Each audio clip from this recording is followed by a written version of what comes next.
Hello, hello, hello, and welcome to DevHeads, the podcast slash gameplay adjacent stream series focused on the ins, outs, and goings on of game development with host experience from today, double to indie. Because Tina is not with us. No. Unfortunately, there's no Tina today. I actually didn't check whether she's cool with revealing the details, but let's let her be the arbiter of that. Yeah. Not here today, if you know what we mean. And you can read into that how you want. Tina's got some interesting things going on that are gonna shift up potentially the timings of when these DevHead episodes happen, but that's still being determined. Well, yeah. We'll see. We'll see For sure. But she couldn't be here for this one. But instead of just doing no podcast, we decided that we were gonna tackle it ourselves and kind of do a something that I've wanted to discuss, which is the ins and outs of Saros, the PS5 exclusive Roguelite. And whether it can be considered one or not is going to be a topic of discussion today. But you have me, Jay, and Mikey, who's in a... Where are you, Mikey? I am in an undisclosed location in the desert. You could probably tell, aesthetically speaking. It's super deserty, yeah. That it's... yeah. Well, I'm nowhere interesting. I'm just remote today.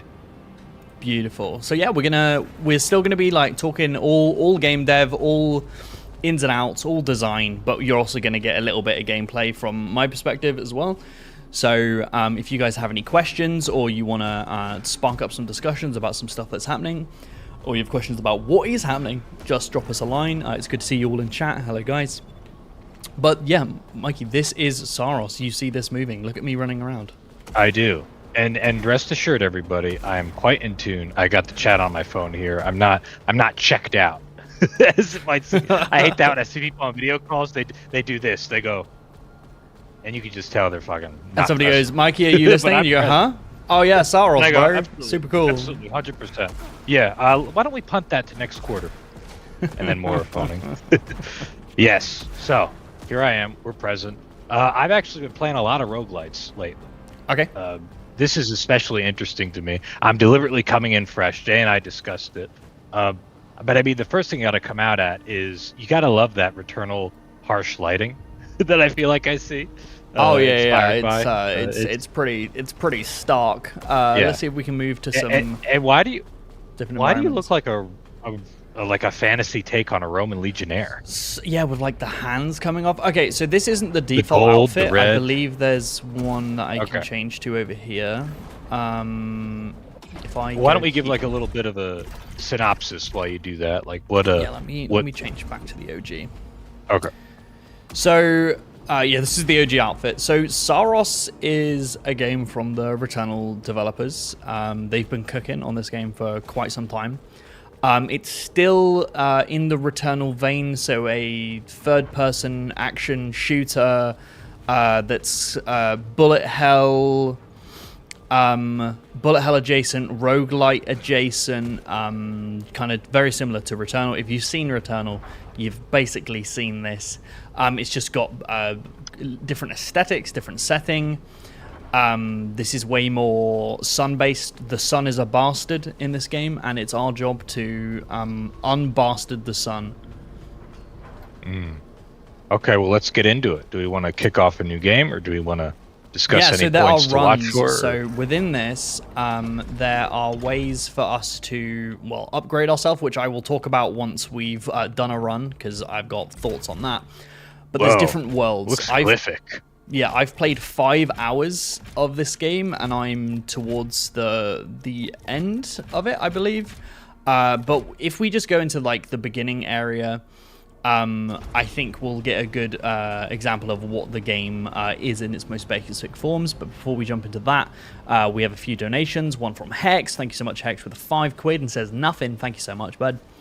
We also got Andy with the 50 Mexican pesos. Thank you. And says obligatory. But what is a roguelite like/light question?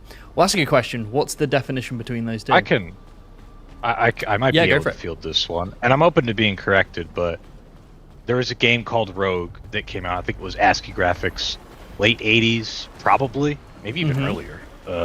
But as late as the early 90s, Rogue was a game that established a lot of what you see in roguelite or roguelike games, which has that like the permadeath aspect, the sense of meta progression, the randomization, the procedural generation. A lot of elements like that were present in Rogue. I mean, all I've heard is that Rogue-like with IKE is when it's like especially similar to that game Rogue. So it's probably turn-based, maybe it's minimal graphics, whatever. It's like especially similar.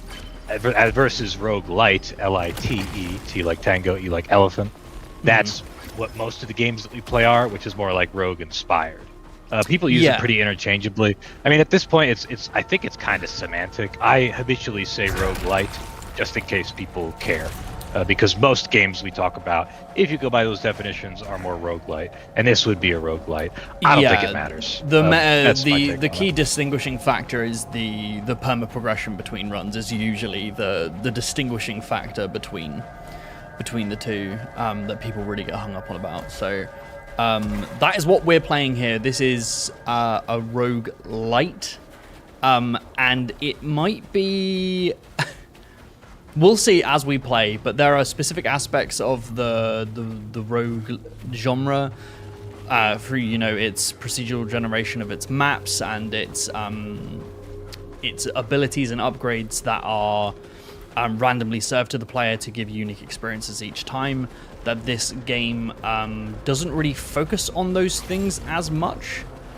So we're getting our first look at the bullety hellness of this. That's bullet hell right there, dude. Look at the even grid of spears. Yeah, you're going to see a lot of those as we progress. But this is the first zone. As I've progressed through the game, I have gained upgrades. So you can see these challenges. We've got 2 routes that could provide us challenges, and there's an upgrade over there. So I'm going to quickly just go over there. That's a new weapon. That was a pistol. I don't particularly want that. Gonna see these enemies that are spawning and take them out, grab their XP, but you'll see there's also these grapple points, which is an upgrade that I've acquired as we've acquired. I like that. Not procured, not acquired. Acquired, mate. It's a special English word. Oh yeah. That's whenever I mispronounce something, I'm just like, oh, it's because I'm British. It's a British word you've never heard. So this zone is going to be a little bit easier because it is the effectively the starting level that I am. The meta progression in this game is extremely aggressive. There are a lot of incremental upgrades you can get after each failed or successful run. So you are always growing in power. So these areas become easier. And this is the opening level. This is going to look extremely easy, but that's just because it is this opening level. I'm just showing you the basics of the game. And this is an authored level, right? This is not procedurally generated? This is one of the questions is, these levels are, in their own ways, procedurally generated, but they, and if anyone has more time in this game and has more knowledge on how they were procedurally generated, please speak up in chat. But there are aspects of it where you can branch off, but you are always moving towards the same goal in each level. And like here, so if you look on the map in the bottom right, you can see that the progression point is this blue flag on the map. And then there's a side objective that I can do, which is just a little extra room. And this doesn't necessarily indicate a challenge, but just a chance to get more stuff and upgrades. I'm gonna go, so I have a choice here to go one or the other, so I'm gonna go here. Right, classic. Another roguelite staple, right? Here's two, pick one of the 2 or one of the 3 things, and that's what you're gonna get for the rest of the hour of this session. Yeah, and hold on, I might have not heard you right before you continue. Sorry. Yeah. So is the terrain itself? Because to me, when I talk about procedural generation and the randomness that would make an action game a roguelite, it needs to be like the geos specifically. Nobody says Payday 2 is a roguelite because sometimes the door is locked and other times it's open, depending on when you play the map. So is this geometry of the level, is that authored or random? It feels authored to me. I could be wrong about that, but Okay. just from what I've seen and the time I've put into the game, it feels authored. It feels like some of these branching paths might be tiled, and like they're that was the they're choosing that procedurally, but the actual rooms you encounter, the big main rooms you encounter, all feel extremely authored and more linear than something like in Returnal. What we have here is one of the upgrades. We busted open this rectangle, and we've been given an artifact. So this one is a multi-kill converter. So when we get multi-kills, we're going to get a lot of power. And power is like how you hit harder. And it also gives us +3 command and power. What does command do? I don't know. You don't know? It uses such strange language that I'm sure there's a way of checking. So again, another weapon here. This one is a pistol, and it has different. It has bouncing rounds and piercing shots and stuff like that. And it's a slight upgrade. But I don't particularly like the pistol, so I'm not doing it. And you don't have the extra round. The spectral rounds. What don't you like about the pistol? What I don't like about the pistol is it's kind of slow. All weapons have like an alternative fire mode that you can encounter because it's PlayStation. I'm slightly holding down the left trigger, not full press, but like half press, and I'm getting this alternate fire. Don't particularly like the ones on the PlayStation, not on the PlayStation, on the pistol, and I do really like this default rifle. I feel like it has a lot of useful passives that they come with, and this default one, you'll see that I'm not really aiming. It's automatically doing it for me, which when we get into the later levels is extremely useful.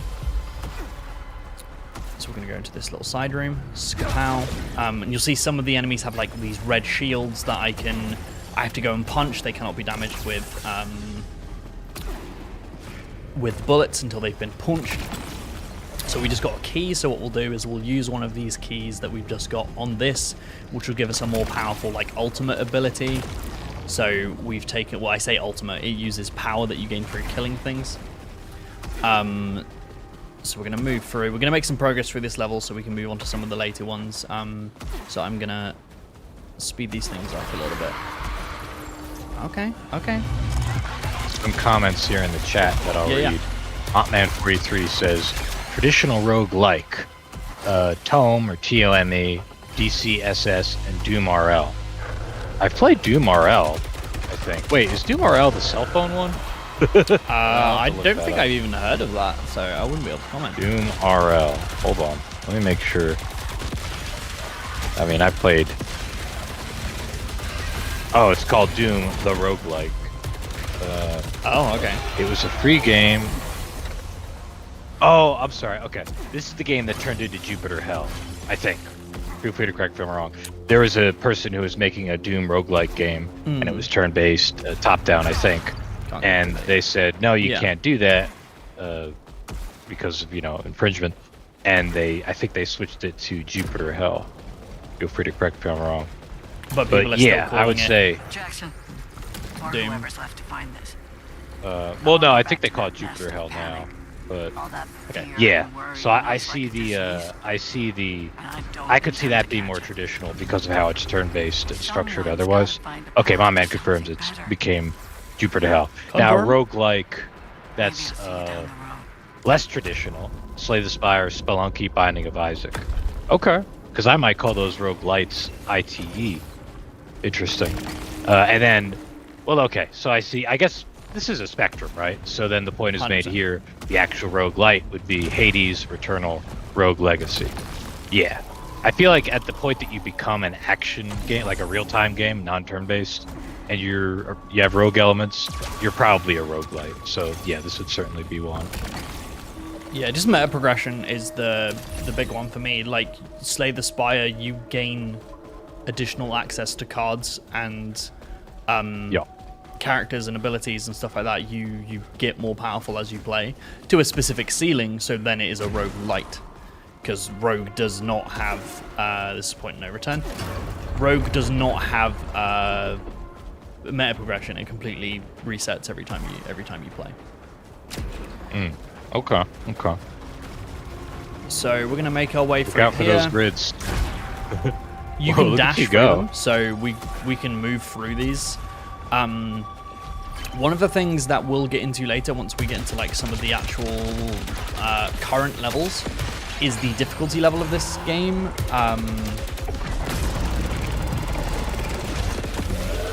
Oh my goodness. Look at you roll. Particles. Can you There's a see? lot of particles on screen. Okay, so things do be happening. Truly. I haven't taken any damage yet, so if you pick up a heal and you haven't taken any damage yet, you get more currency to upgrade yourself. So Okay. I'm gaining a bunch more currency. Not much. You'll see why shortly. Within these levels, you have the basic progression. Then you'll progress to a point which is effectively like a sun worship statue, and you usually can't progress until you've worshipped it, and it makes everything more difficult. But you gain more currency. So at the moment, we're going through again shotgun. I hate the shotgun, so I'm not taking it. Do you mind grabbing the yeah. shotgun? I'd like Yeah, to yeah, see I can what get it. some of the different weapon 100%. designs are here. Because I heard what you described with the rifle. To me, this is like one of the big challenges of being an action roguelite game Yeah. in real time. Especially anything that involves like shooting specifically, right? Like, Yeah. how do you distinguish all the guns from each other? This is Yeah. a sci-fi game, obviously. So Honestly, this I'm is not primary seeing- fire. Yeah. It's the one that homes. This is the alternate fire, which is kind of more of like a controlled burst. The Or shotgun like a itself, semi-auto shotgun. yeah. The shotgun's primary fire is like this. Oh wow. Okay. Which makes widespread. sense in a game of this design. And the It's alternate quite wide. fire is like a cluster kind of like grenade, Or which I've never seen grenade before. I've launcher, never seen yeah. an alternate fire. Okay. But that's what we get. But like for actual progression, even though it's less powerful, I feel more comfortable on this gun, so I'm gonna take it. Once we find other guns, we can take them and look at the alternate fires and stuff like that, and Sure. make our way through. But yeah, one of the things with difficulty in this game is what we're encountering now. As you see that thing, it's kind of like spawning. Is like a little mini boss. I'm peppering it with. Oh, my first hit. Gonna make sure. Didn't take much damage. Yeah, that's kind of half of the horse. And it's dead. So again, I'm in the opening level. Don't expect any great difficulty from these opening bosses and stuff like that. But yeah, you encounter these larger enemies. We should now encounter soon. Okay, so we've got a very small challenge here. Don't stand on these things too long. Ah. That doesn't Okay, so feel... we've got a tactical rifle here, but this one doesn't have split smart rounds. It's rising pitch, so if we take this, we can kind of show what it's like to actually aim in the game. Okay. You know, something I'm noticing here. Yeah. There's a lot of environmental hazards, obviously, right? There's the grid spheres that I was pointing out. There's what you just ran across. But they don't seem like they're ever placed in a way that's threatening. I feel like those should be present during combat. Does that come later? Yes, 'Cause that that's does when come those later, things- but not to the Okay. point where it's like super detrimental. Like the game has been really good at like, even though it has these kind of more orphered, this is me worshipping the sun out of necessity. Even though it does have those more orphered levels, they are pretty good at incrementally adding new challenges into each combat scenario. So when I died in one of the levels, the next time I went in it, there was a new challenge in it. So there was an obelisk that I had to kill to be able to make things vulnerable, and it makes me navigate the world differently. But none of those challenges have ever been they've never been so challenging where I'm like, okay, this is an issue, I need to like think about this differently. So we're now in the sun is a bastard mode. So the sun is now a bastard, and things are harder to kill, and also all of the upgrades we encounter are going to have detrimental effects attached to them. So they're very powerful, but they will it's like kiss curse. And also you'll see that these nubbins that I've been picking up, the sun juice, is now more fruitful. So we're getting like double the amount from it, which is real cool. So I've done this area before, so this is usually locked and you have to go unlock it, but it remains unlocked, even though I've been here. And I'm restarting this run, it's unlocked still. So here we got resilience and max integrity, which is health, is plussed, but also taking damage briefly jams the main weapon. I'll take that. And then we'll move through and hopefully encounter some combat that's going to be a bit more challenging. So we've got either shotgun with spread or the increased resilience. I don't know. Maybe I'll take the shotgun just for the fun of it because I don't like it. No, we're doing it. We're doing it. All right, let's move through. So this is a locked door, so we can spend one of our keys to unlock it, and we're going to be rewarded handsomely for that. So lots of this juice, the sun juice, which is our meta progression currency that we're going to use to upgrade stuff. And then I got a redraw, so if I got a reward I didn't like, I could use a currency to redraw those rewards. You know, your standard kind of roguey stuff. We're going to move through, actually I'm going to go back because in these levels you can repeat them and there are these dialogue audio logs. This is an optional challenge, which I kind of don't want to do because I've got the shotgun, but I'm going to do. I want to help others. I want to discover myself. Whoosh. This is a nightmare strand, so we're going to encounter some more difficulty through this one. I have developed I call them death defiances because I've played too much Hades. A thing that is like once you die, you come back. In this zone, if you complete it, your death defiance, your respawn comes back.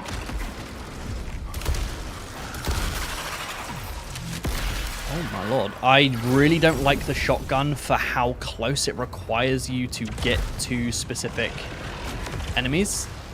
And like that still took 2 shots and I'm putting myself in harm's way and I don't feel like I'm doing as much damage as I feel like it should be. Where you're supposed to, the whole point of bullet hell games is you want to have time to dodge the projectiles, right? But we can try out some of the alternate fires. You'll see we're getting a little bit more juicy now with how... Yeah, there we go. I'm not used to using the alternate fires too much, so I'm not used to holding down the button. Oh, it died. So some of the disruptors, that was the that stuff that's coming out is that special ability when I hold down this button. They spew off projectiles and will kill things while I'm fighting. So it's very useful to just get them all in one zone and then pepper the environment. And also these jump pads are things that you unlock. They're not part of the game manually. So that is like a vertical spread, so that's interesting. The alternate fire for this is like a vertical. Kind of like that. You know, every time I see differently colored spheres, I think of Ikaruga. Oh yeah? There's something about there's something about the coloring and the dark centers of these spheres that's reminding me of Ikaruga too. I'm sure people have played Ikaruga before, but I always thought that was a cool innovation. Not roguelites, but on the bullet hell formula of like touch these ones but not these ones unless you're in the other mode, which was a cool thing about Ikaruga. You could absorb certain color of the projectiles. Kill him.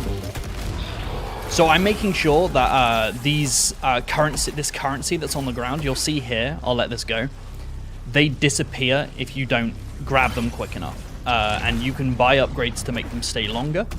But that is the sun juice that we're using to play and win the game, and it gives you those incremental upgrades. So we want to make sure that we're getting those during battle. So this is going to be the boss room for this area.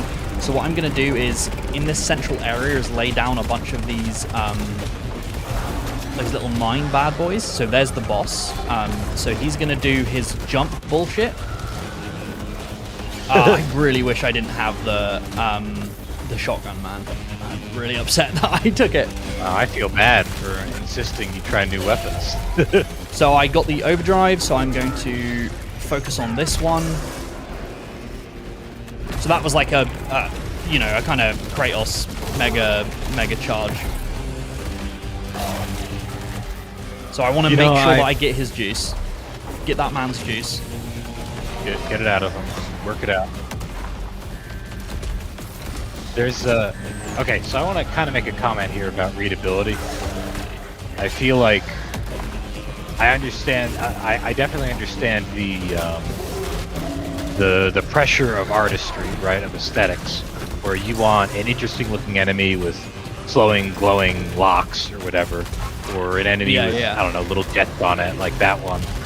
But you really, like, to me, I feel like I'm noticing a bit of a problem when it comes to readability sometimes in certain fights, and readability is so important in bullet hells. Especially in a bullet hell, yeah. And this is a challenge, you know, that's just of the genre. You're playing a third-person game. If it were all 2D, probably be a little easier to create. Yeah, because you're only working. You're only worried about dodging on a singular plane in 2D, like especially if it's top-down, right? Yeah.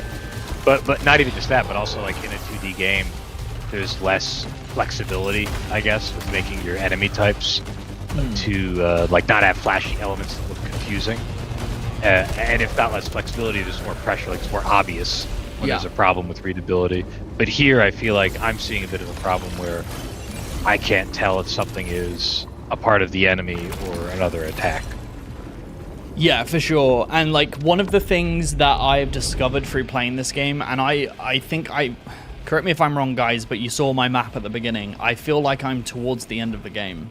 The later end of the game itself, and I've played for 5 hours.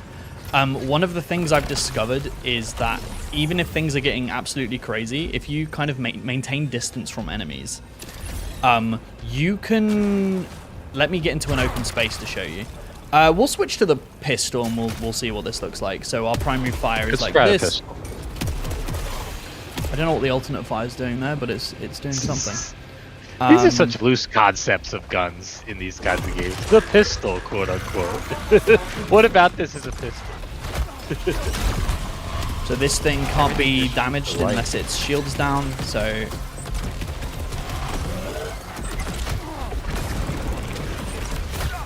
Okay, we're in a little bit of trouble. So we're going to take out these side enemies. So he's just put up a shield, so... there we go, we've got these. He's just dropped us a new, more powerful, like, kind of mini ult, which is cool. And he also dropped...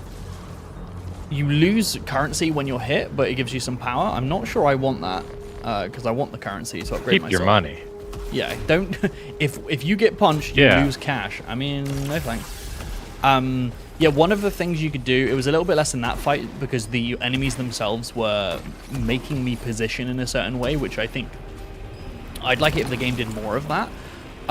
We could try the crossbow. I remember it sucking, but that's a common thing I found, is that I like a specific type of weapon. These doors could only be opened by expending a part of your resource to open them, so I got a key for it. We'll stay on the crossbow. So a lot of these upgrades you couldn't get unless you had the like meta progression abilities to be able to go up there. So you become more powerful by unlocking more stuff because you have access to more routes and stuff like that. Yeah, very common. I feel obligated to think of Metroid or something and mention that. Yeah. Where, you know. Yeah, I'm trying to look at these levels more, and I'm trying to figure out if they're authored or how they're authored or what's procedural or not. It seems more designed than procedural to me. Yeah, no, 100%. And if it is procedural, that's a good sign, I guess. Okay, so this thing is behind me now. This will be one of the mini bosses that we need to kill to unlock that final area, which I'd already done. So.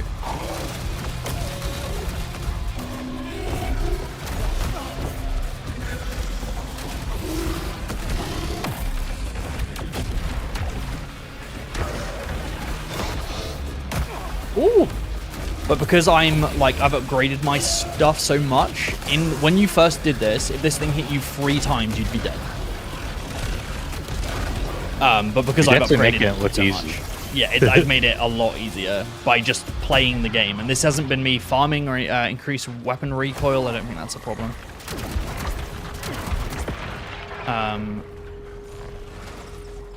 So I'll take that. Oh, heavy rounds on the rifle? I will take that.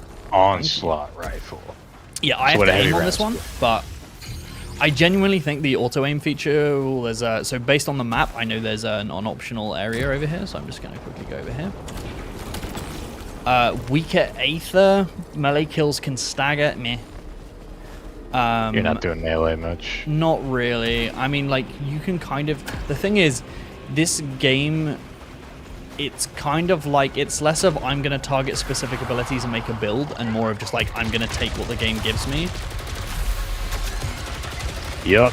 And see, speaking of... See if I can manage challenges of an action. Stay on that, right? Yeah. Oh, stay on what? Like, you take what you can and be like, okay, can I... This is powerful, but I don't particularly like using it. I'm gonna get this loot so I can use it later. You're good. No fire on this. That guy was a good example of it. I should have stayed on him. Deal reduced damage when low integrity. Sure. Become more powerful, but when you're low health, do less damage. I mean, I'm never low health because I've got so much of it. So we're just gonna go through. Yeah. See, or continue. Yeah, finish your point, and then I'll make fun. Yeah, one of the things, and we'll notice it, increased weapon recoil, but recharging power becomes more efficient for every artifact carried. What? Like, I'm just getting so confused by the language, I just don't want to take it. Yeah, one of the things that you'll notice is while we're fighting, is it's extremely easy to, when there are minimal enemies, like you use your your weapons to take out some of the stragglers on the side, and then you can do this. You can just basically run in circles, and because the bullets are usually, apart from a few of them, are heading towards your previous position, not where you are, you can basically dodge most things by just like slightly moving left and right. Like, you barely need to dodge, you barely need to, use the parry abilities, and maybe later enemies will get so crazy that they'll require more of that, but it's, it can be like, okay, well, I don't really feel like I'm doing much, don't want to take that. I've got a lot of keys, so I am going to unlock this and see what it gives me. A more powerful prominence, but the vacuum bomb is really good on that one, so I'm going to keep that. Well, here, let me bring up a point that you brought up. Yeah. Earlier. This is another problem to me of action roguelike games, where you don't. It's not like Slay the Spire, right? In Slay the Spire, it's a card game. We finish a fight, we get 3 options.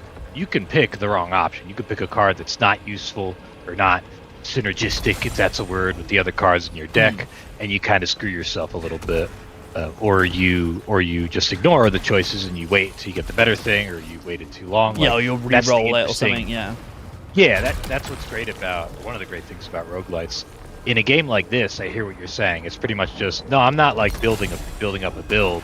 I'm just continually getting better, and that's less dynamic, right? And that's one of the problems, I think, with action games, because like the play is almost always going to come down to click at it, right? Click at it fast and move this way, and that's what makes it tricky when it comes to build creation. Yeah, and we'll see that once we get through Grape Missile. I don't know what that means, but Missile. Let's take that just because. Should we give Grape Missile? Should we try Grape Missile? We'll Grape Missile the boss. So that'll be fun.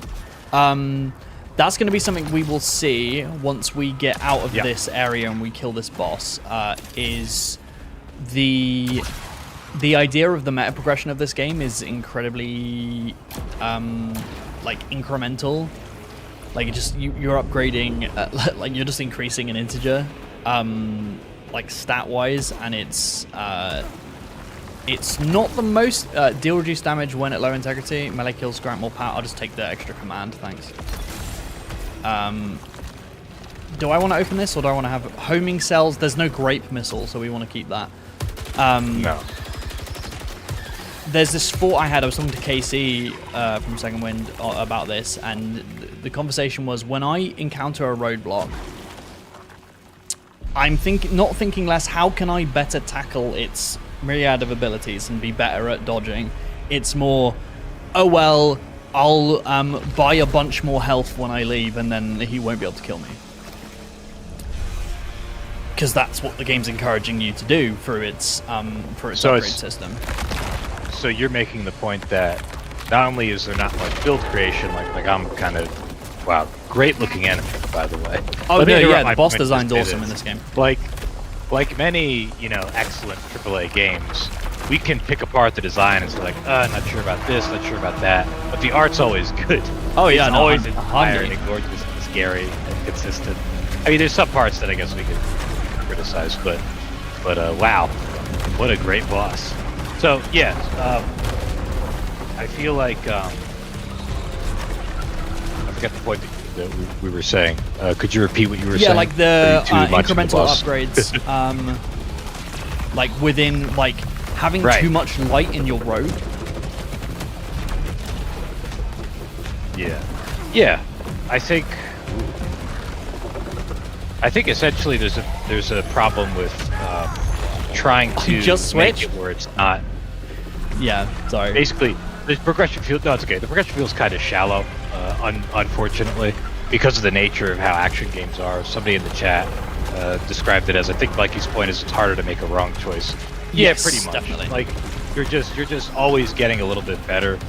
And here's the other thing. This is what it just popped into my head. Is what it seemed like you were implying, Jay, is like you're building up toward the one meta build usually, which might be just get the extra health. Less of the meta build and more of just like what I personally deem as like my favorite thing to do. Okay. Like so weapon wise, I usually stick on the homing missile gun until I no longer can do that, or like the upgrade is too good to like pass up. I'm like, okay, well I guess I'll use a different weapon, because like that is my preferred way to play. And when I'm failing at the game, I'm not thinking how can I get better. I'm like, well, okay, it's fine, because I'm gonna get a health upgrade the next time I leave the game, which we'll see the upgrades after this is done. So like I love the bullet hell aspect of this game. Like I think having here the boss itself, with it, they're utilizing this 3D environment in a really interesting way. The boss is firing missiles on the ground, so you have to pay attention to the ground plane. And also so if I had homing missiles here, I'd be absolutely destroying this boss, because I wouldn't have to aim at anything. Oh, come on, man. And the way this progresses, and this looks really pretty. Like, I just think this looks really cool. Like, having to worry about those, pretty. like, it's really awesome. You could. What I was saying about readability, I should be fair here. Like, it's not like it's a huge problem with the game that I'm seeing. Like, the projectiles here in this boss fight are extremely readable, and you also have a beautiful boss behind them. So yeah, it's not and also like, I'm focusing on like one point, right? I'm always facing one area. So effectively, we're playing on a 2D plane. This boss's abilities are always in my it's always in my peripheral, which is allowing me to focus on what it's doing while I'm shooting this other stuff, and that's really satisfying. Like, this boss design is really, really cool, and all of them are like this. They're all extremely dynamic. They all progress as you fight them. They get harder. I really enjoy the boss design in this game. I just feel like the moment-to-moment combat and progression within its levels are where it falls down for me personally. Because you can't focus like this. You can't focus like this. I should probably try and dodge through those. You can't focus like what I'm doing now in a boss fight. No, in a general combat, because there are so many enemies to worry about. Right. Oh, I'm messing up.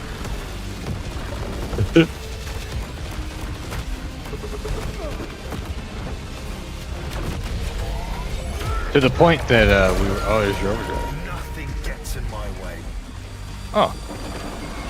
It's dead, so I get to keep all of the juice I acquired, which is good. We like acquiring juice and using juice and having juice. Do you know what I mean? I do. I want to return to this point because I think it's the most interesting thing about this game to me is trying to make a roguelite and again an action game. And I'm curious to hear from you and from the chat what some good examples of that are. In particular, I'm thinking about the problem that I just kind of outlined or described, which is, how do you make it where you're building different builds, or don't even give an effect of like, I'm slowly building up a build. Let's give it this other effect or this other question of how do you make it where the choice isn't obvious? Because that's like the first problem, right? Is obvious choices. Yeah. Have you ever played Nightmare Reaper, Jay? I don't think so. Anybody in the chat? I have not, no. Played Nightmare Reaper? I liked how they did it. In Nightmare Reaper, every time you went into a new zone, they looked at you and they said, okay, you have all these weapons in your inventory. You have to give all of them up but one, and that one can only be of a certain level. And as you go up in the meta progression, it becomes, now instead of only keeping level 1 weapons in between levels, this is not in between runs, to be clear, this is in between levels. You can only keep up to a level 2. And then eventually you upgrade, it's like, now you can keep 2 weapons instead of 1. So this effect you end up getting is, as you're going through the level with that one weapon, it might be a great weapon that you found, but you only have, I think it's 3 different types of ammo in the game. Magic, bullets, and explosives. So if you burn out all your explosives with that one weapon, there's not much reason to go into the next level with it because you need the ammo. That was an effect that I noticed, at least. Then it becomes a little less obvious. Then it becomes, I have to switch to one of my other projectiles. What's the best one that I have there? That, I think, is an effective systemic expression of roguelite stuff in an action game. Yeah, it's difficult to do because personal metas are always going to form. Players are always going to prefer one thing over the alternative, and if you give them the ability to target that every single run, they might go for it unless they're actively choosing to spice things up, right? I want to try something different. But also, if you only serve them random things, it can become very frustrating because the player can't play in the way they would like. For example, in Saros specifically, there are instances where when you unlock a new weapon, like a new weapon type, like the shotgun, for example, it gives you the shotgun and it does not ask you, would you like to use the shotgun? It's new. It says, here's the shotgun, use the shotgun. And you can't swap back. And that can be very frustrating as I know what I like. And it's like, okay, I like that I have the option, but this is a good run and I want to stay on the thing I like. And it's like, no. You do what I think is the right thing. And I understand from a development standpoint why you would lock the player onto the new weapon. You want to make sure that they use it, but there is frustration that comes from that. And it's a tough balance. One of the things is having multiple routes of progression within the individual weapon type. So Hades 2 or Hades in general is just a great example of this. Like each weapon has its own set of distinct things that it can have access to, not very just for distinct. the individual. Not just the boss god upgrades that alter how they work, but also the meta progression of unlocking new different stances and ways to play with them. So even if you do develop your own personal meta of what you particularly like, the game encourages you and can drip feed new powerful ways to alter those weapons to entice players to try new things. Because players will always take the path of least resistance. I mean, I'm an example of this. I know that I find the game easier if I have the auto-fire gun. So I'm going to try and use that because I want the game to be, you know, as accessible as it can to me, because I'm trying to beat it. So like sprinkling in these aspects of, hey, we know you like this thing.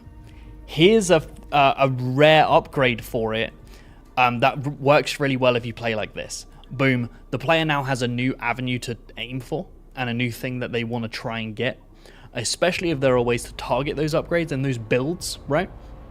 Then you can really expand what a player wants to do with each run, because you have the overall progression of a roguelite or like, which is beat the game, beat the thing, get to the next level to defeat the boss, right? That is the overall thing that you're trying to do. But also within that run, you want to sprinkle in aspects for the player to target for, and that would be, I want to make sure, so for example with Hades 2, I really liked the wands. There's like wands that you can use that will fire projectiles. I really like that, and I really like the upgrades with Hera.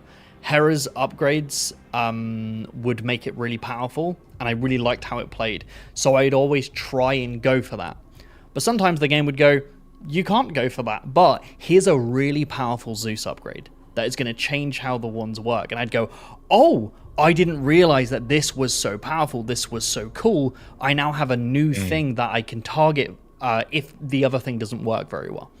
Or I'm not getting what I need. So you have multiple avenues, right? It sounds like you're describing the importance of adaptability as not as a mechanic or system, I guess, but as like an element of a roguelike game. You should be able to be presented with things and go, oh, I better adapt to that. Like this run needs to be about that thing because I found that. Yeah, it's encouraged adaptability, because the player is always going to form their own wants in the game, and you're encouraging them to move towards other things. So in this game, one of my main criticisms is I'm not necessarily encouraged to alter my play state from what I like to venture off and get more powerful things, because most of the stuff is super incremental, and that's what we can see here. What I'm looking at is the upgrade menu. So you begin here, which is you get dropped sun juice stays longer on the ground before disappearing, and as we go up this tree, you can see that it is not branching. It is branching, but you will be able to get all of these very quickly. They each cost 100 at this early stage, and this is like increase your health, increase your health, increase the power of the shields you use, which I don't use. I never use the shields. I don't see a need. Because I can press dodge and dodge through things. Hostiles drop more currency, so you can spend more currency. Then you get into increase, you can get more powerful weapons, increase health, increase attribute enhancers dropped by enemies, more command enhancers. Your shields can now trap and draw power. You increase more weapons, and this just goes on and on and on and on. And all you're doing is upgrading the chances of more things showing up.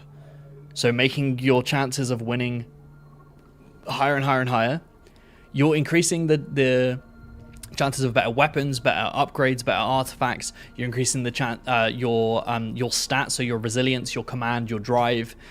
You're increasing that the whole time. So right now I have 7 grand to play with, and I can just upgrade these. So if I move my way up to where I was, so I've gone all the way up here. This is a special stat that upgrades your resilience, command, and drive all at once. Okay, cool. Now I've got better weapons by spending 2k, and we're getting into these expensive areas because we're really far up in the tree. But like I can spend so I've just spent from that one run in the easiest area. I've just upgraded all of my stats by I can't remember how many times I did it, but by 2 each, and I've upgraded my level of the weapons I see by 2 levels by just doing the first level again. And the later levels drop more of that currency. So if I fail a run, which happens sometimes, so like I'm gonna set it up so we can go to like the current area where I need to go. You're getting more currency. So when you fail, as I was saying earlier, you're not thinking, how can I create a better build? How can I change my build to overcome these things? Or how can I play better? It's more of, oh, I'll just upgrade my stuff so it's easier. And through its upgrade system, it encourages that. And that's probably one of the biggest downfalls for me. So it sounds like there's two negative points here. One is it's too easy to grind on the easy levels.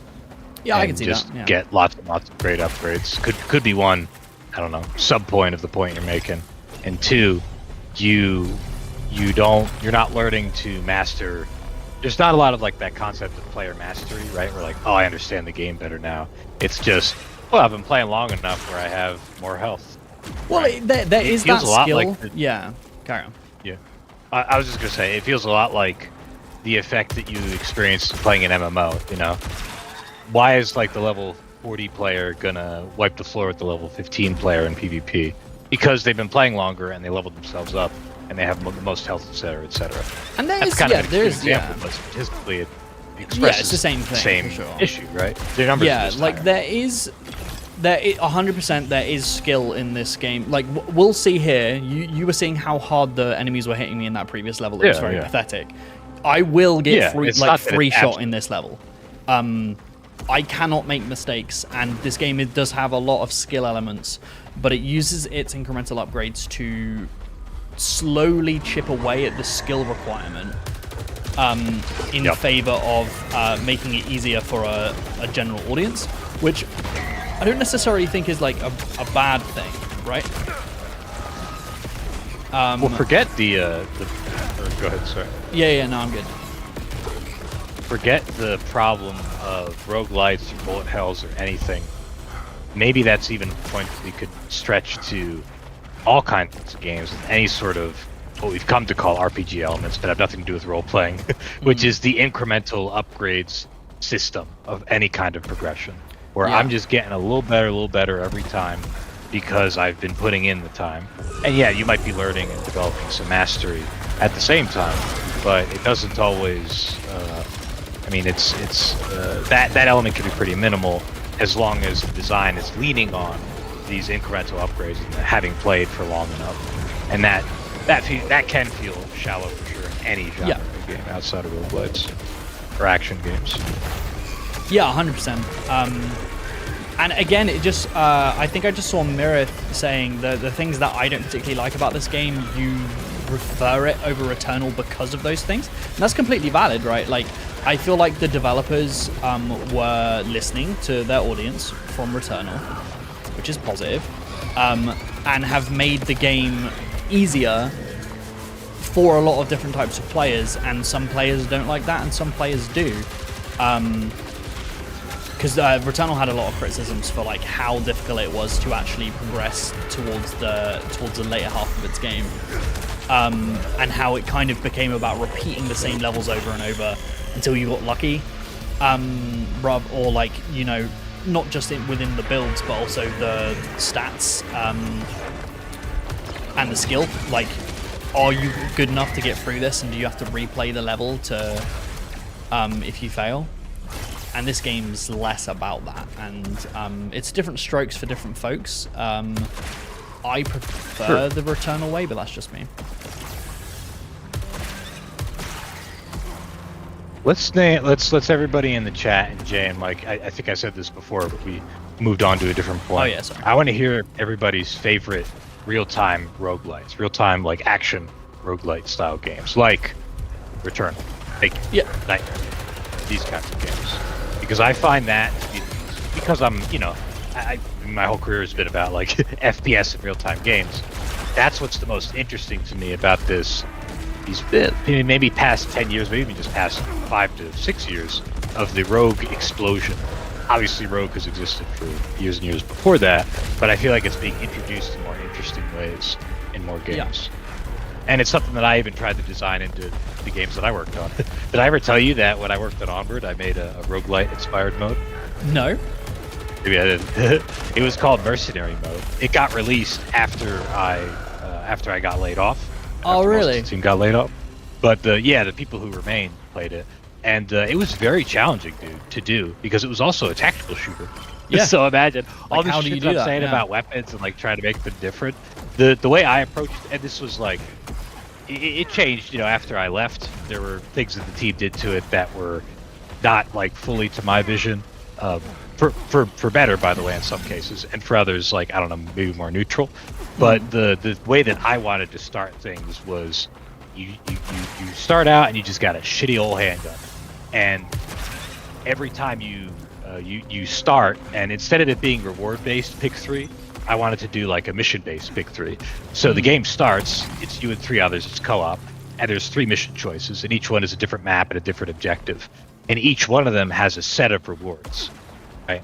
Where it says, okay, well, if we do this mission, the reward is going to be, okay, we'll get like an RPG, and that'll be like one reward, but also we'll get like a suppressor for our handguns. And that could be considered something that's like half long-term investment when it comes to, oh, a suppressor for the handgun, that'll be good for the rest of the run. I'll always be able to do a stealthy thing with my handgun. Versus the RPG, which is, this RPG might be really good in very specific situations. But maybe one person does that, but then everybody else leads toward the next map we do, we have to get a better primary weapon. Because we can't have everybody with RPGs. That was the kind of dynamic that I tried to develop. And then there was another element that I think was the rest of the team, I don't think it was me, where there was a third reward instead of the suppressor of the RPG. That was like the wild card option. And you'd be like, oh shit, well that's like an extra syringe for health. We got to take that. That's a no-brainer. Yeah. But we won't get to have the RPG, so will we last long enough? That was kind of how I tried to solve the problem, is you start from 0, and you focus on the rolls of each weapons, and that slow build-up of power. Because fortunately, in real life, rifles are better than pistols. So we at least had that little bit, as opposed to something I see here. I'm not trying to fault them too much. I get they're designed for it. But they... a lot of the weapons are just, well, I just like this one, so I'm gonna stick with this one. Yeah, and like the upgrades you're getting for like a thing that you don't like isn't monumental enough upgrade-wise for me to have to switch. Like I'm like, oh, this shotgun is so good that I need to play differently. Like I need to use this. Like there have been matches where I have like. Speaking on like, I'm gonna use the key here. Speaking on the ease of the game, I have found this is heavy rounds. Okay, it's just a better gun. Okay, like that's not real. That's barely a decision for me because it's just the same gun with the same heavy rounds and it's better. So I'm taking it. What was I talking about? There was also. Yeah. Sorry, continue. Yeah. No, I can't even remember what I was thinking about. So. I was just gonna say, and that's, I guess, to reinforce the point of the mode I worked on, which is with the whole team, by the way. It was something that I pitched to them, and we developed it together, and they contributed as well. But it was really my vision in the beginning, is why I say the mode I did. But it was collaborative. That was a problem that I feel like we resolved it was helped by this other fact. That was an advantage of the format rather than something else. VR, sometimes you just have preferences, right? Ergonomic preferences. It was a tactical shooter, so we had realistic reloading, which means certain weapons, when you pull magazines out of the gun, you do it with like a paddle release. Like you grab it this way, whereas other guns had it where you just pressed the button and the magazine dropped out. That was dependent on the ergonomics of the design of the weapon itself. And there was that element of preference, kind of like you're describing there too, where like, if I get this gun that I like, we still had the same problem and challenge that this game has, I think, which is, well, I mean, I'm not going to move on from this because like, I just like this best. Sorry, you're about to die. I'll let you focus. Yeah, the problem is, in these later levels, things just hit so fucking hard that that's where the difficulty comes from, is like, there are 2 things in here. It's not like I'm being overwhelmed. There are 2 things, but my mistakes are being punished a lot heavier than they Oh, would good somewhere God. else. There we go. There's that. I should have been killing that dog. Damn. My bad. I was just gonna compliment you. I was gonna say you just did the Top Gun thing of a hit the brakes and it'll fly right by when you dodge straight into him. The thing is It I was didn't just work I remember out. the thing I was gonna say, which is how easy I found this game, Go but for I it, just yeah. died. One of the things I found with the game is like I got to the first boss, and the first time I ever encountered it, I killed it. The second on the second boss, the second time I ever encountered it, I killed it. And on the third zone and boss, I one and done it. I did the entire zone and the boss in one go. Like, I loaded into the zone for the first time and just did all of it. And then it was like, here's the final 2 zones. And I'm like, what? I wonder. Okay, so if I may interject there, Yeah. I have to wonder if that. And I agreed with you. I think we talked about this before the stream a few days ago or whatever. But now that I think about it, I wonder if that was like deliberate by the developers. 'Cause having I a think so, for roguelite be sure. really fucking hard at the beginning is pretty intimidating, because roguelites are naturally intimidating, right? Because they're a lot about loss and slowly building up enough power and permadeath. And, there's no saves. So I do wonder that aspect, but the criticism you're raising is still legitimate overall. Despite And that, some people even if would that like were the that, case, right? it could be too And hard. also, yeah. what we need to realize is that everyone plays at different levels, right? Like, I play games all day, every day. Like, it is my job in every single aspect of my life. I play, stream, analyze, and make games for work. So I do play the game differently, and some things that might be more difficult for some people are very easy for me, and vice versa, like different life experiences. So not everyone is going to make it through things like as quick as I am. And like Cuttlefish, I'm assuming you've played a bunch. Are those the final zones, or is this am I missing some? I don't know. I'm going through these side areas to get upgrades. I could immediately go through the sundial and try and get things, but I don't think it's going to be too good. I want to go back to the chat if you're okay, Yeah. because I asked a question earlier. I want to come back to where I Yeah. said what are and if anybody has any others, feel free to share them. But what are some of the best action roguelike games? FPS. Oh yeah, I've got third-person, answers for that. whatever. Yeah. So Mine let's- are. Do you want to give yours first? Yeah. Yeah, go I'll ahead. give mine and then we'll take some from chat. Mine are 100%. One that we've already spoken to, which I think is Hades. But if you want one that's more of like, how do you do it in third person really well? Is why am I blanking on the name? I think it's because I'm shooting things. What's it called? Wait, I'm literally just sounds gonna great. open Steam. I'm just gonna open Steam. Just done with Steve. Risk of Rain 2. Ah, okay. I Ooh, and that's like a absolutely little bit adore of an Risk of older Rain one 2. At this point. Yeah. Sorry? I said that's a little bit of an older one. That's interesting. It 'cause is, that's but they're actually still not- getting that's early DLCs, not from 2010s, the right? the same developers, but they're getting Okay. DLC. And what did you like about Risk of Rain 2? It's meta progression, it's secrets, it's things to target in the game that aren't strictly direct upgrades, like unlocking new characters. You see how me walking in a circle here is dodging mostly everything from these guys? Yeah.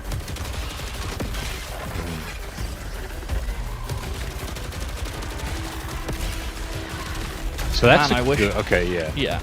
Yeah. The meta progression, like unlocking new characters in that game are like Easter egg hunts, like reasons to explore the map that aren't just upgrades is really, really cool. And I really like that. Let's get all this upgrade juice. Lol. That's really fun. The varied characters that all have different abilities to use, but then your upgrades in the world are not strictly new abilities. They are ways to augment the abilities you already have, making them do more splash damage. Like, there's so many different ways of playing that game.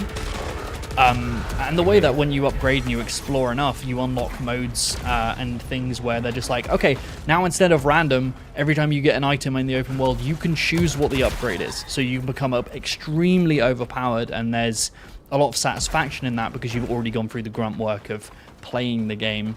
And then it just becomes how far can I get while being completely broken, right? Yeah. I don't know how to go there. Okay. Sovereign, For so me, that's a point. 1 second, just to do Sovereign's point. My core criticisms could be fixed by simply adding harder difficulty modes. There are ways to augment the game to make it harder. There's a dial where I currently have it set to I do more damage to enemies. But there are modes that will make the game harder and make enemies have more health and do more damage and stuff like that, and that's all up to the player, and that's great. That's a great design. Putting that in the player's hands is awesome. You know, kind of dissolves the difficulty conversation because they're like, yeah, well, you could make it harder if you wanted. And I will be. Once I've completed the base game, I'll be doing that. So yeah, and what were yours, Mikey? Well, I think I also need to look at my Steam. The big one that pops up for me is the genre that I guess I kind of prefer and develop in, and I'm most into as a gamer, which is FPS. Yeah. So I feel like I actually have to go with Nightmare Reaper, what I was talking about before. Yeah. Because it's a boomer shooter that's a roguelite, and it's so challenging to do that in an FPS game. And I just really like how, as I was describing before, like going in between levels, being forced to choose a weapon, having all the weapons that they have as choices, having the combat be like visceral and immediate and not dependent on health bar based combat is excellent and innovative to me and to my taste, because a lot of games that are action roguelites, or what we're talking about, Risk of Rain here, we're looking at it now, like there's this I mean, it's not a problem, but I think it makes combat less visceral and satisfying when you introduce health bars and soaky enemies. But you kind of have to for roguelites, because you need that sort of sense of power progression and to feel your build increasing in power. But Nightmare Reaper found a way to do that. It still feels pretty satisfying, but isn't too dependent on that. So I'll go with Nightmare Reaper as my favorite for now. Yeah, go ahead. Because like in an FPS, obviously the biggest determining factor for how it feels is usually obviously just gun feel, but also TTK. Like, have we got both of these, dude? Yeah, it's hugely important. It's hugely important, but like, how do you manage that in a game that needs you to have incremental power upgrades, right? Like, that's really difficult. Yep. There's some others. Here's an honorable mention. I'm doing a Google to remind myself of the Sulfur was pretty cool. Sulfur is a roguelite with like some Tarkov inspiration with a cute like Goblin Cavern shootout inspiration to it. Okay. So look up Sulfur. That's a good one. RoboQuest is another honorable mention. RoboQuest is fun. Very fast-paced. Feels kind of like Doom 2016, you could say. Different classes that all play very differently. Borderlands aesthetics, that kind of thing. Yeah. Looking at some others, but anyway, let's go to the chat because we neglected the chat. Yeah, see what people think. So what do people say in the chat? I'm gonna scroll back, or I did scroll back. Hades, definitely a big mention. It's huge. Okay, so this one, Mercenaries mode in the Resident Evil games. Is that a roguelite? I feel like that's... I haven't played them. I know Requiem just got a new one, correct, guys? Correct me. Yeah, Requiem did, dude, and I got real into that. I would. Okay, so do you think it has roguelike elements or no? Yeah, explicitly. Yeah, for sure. You start from like a low power sense. You like the first crate that you get to could be a random weapon, but it's any of the weapons from like Resident Evil. As you progress in through the run, you get new weapons that have like higher quality. They have more upgrades to them. The magazine might be bigger, the recoil might be lower, that kind of thing. Okay, and that's super fun. Oh, cool. So, Requiem's sweet. I do think that it has some problems. Like to me, I wasn't crazy Well, here, let's talk about that in a minute. I don't want to keep getting distracted from people's what they share with us. I would argue Mercenaries mode is not a roguelite, but I'm open to being challenged on this. To me, Mercenaries mode is just like an arcade style game mode where there's randomness to it, but there's not really much of a sense of meta progression aside from just unlocking the characters. There's not really a build that you're creating. You're just picking up ammo and chaining together combos to keep the timer running. So that's my Is there thought procedural generation or no? There's like there are the is levels different? No. In Mercenaries, it's just you're on that level. You're on Requiem map levels, doesn't have that either, but they have a way to do navigation, which we could talk about. But yeah, I would say Mercenaries doesn't really. Lots of praise for Returnal, Dead Cells. Yeah, okay, Dead Cells for sure. Hand of Fate. Too many spreadsheets says, although action probably is the right genre for Hand of Fate. Progression in that is also about unlocking more options rather than making the character stronger. Love those games. Yeah, I don't know Hand of Fate too well. Didn't Nick play an FPS roguelite?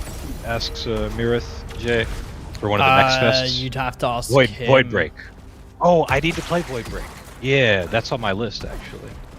I feel like Okay. like people usually scoff at like any mention of the genre name because like people feel like that maybe it's oversaturating the market, but I feel like it's because there's a lot that can be done here to make it really interesting. Yeah, I feel the same way.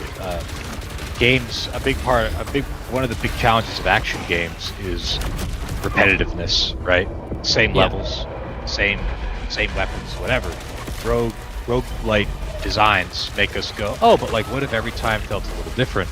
And by the way, they're often associated with and include procedural generation, and that's like the ideal. Is like infinite levels forever.